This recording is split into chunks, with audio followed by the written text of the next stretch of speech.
নমস্কাৰ, মোৰ নাম সুজলতা বৰা। মই গোলাঘাট জিলাৰ দক্ষিণ দেৰগাঁও উনৈখণ্ডৰ মাজুকুচি গাঁৱৰ এগৰাকী বাসিন্দা। মই 9-10 বছৰ দিন ধৰি মই পশুপালন আৰু কৃষি কৰ্মৰ লগত জড়িত হৈ আছোঁ যদিও মই সুফল প্ৰাপ্তি হোৱা নাছিলোঁ।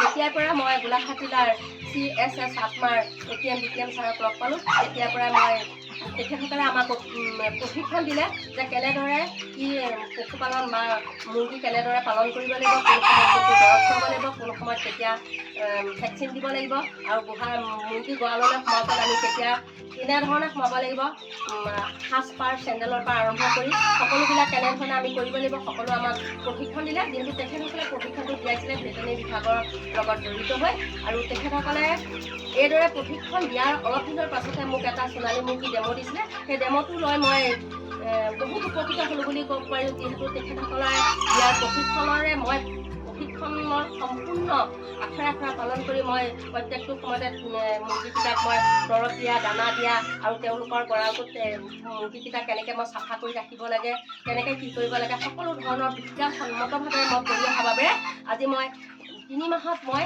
1 কেজিলৈকে এটা মুৰ্গীক মই খাব পাৰিছোঁ।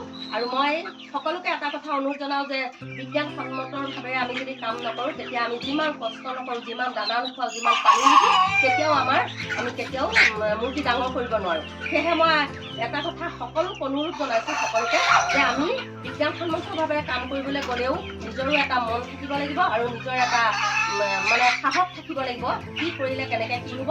আৰু সকলোৱে আমাৰ ATM BTM ছাৰৰ লগত যোগাযোগ কৰি কেনেদৰে এই প্ৰশিক্ষণটো আপোনালোকে ল'ব পাৰে, এই প্ৰশিক্ষণটো ল'বলৈ চেষ্টা কৰক।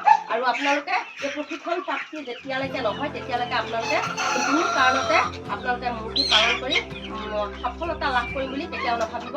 যিহেতু আগতে মই বহুত মুৰ্গী পুহি মই সফলতা লাভ কৰা নাছিলোঁ।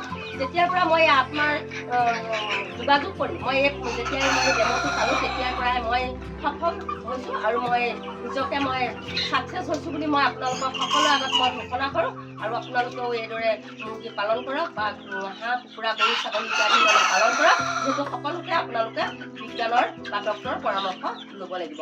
শেষত মই সকলোকে আত্মাৰ আদৰ্শম্বিত হ'বৰ বাবে অনুৰোধ জনাই মই সকলোকে মোৰ আন্তৰিক শুভেচ্ছা জ্ঞাপন কৰি মই সকলোকে ধন্যবাদ জনাই সামৰণি মাৰিছোঁ।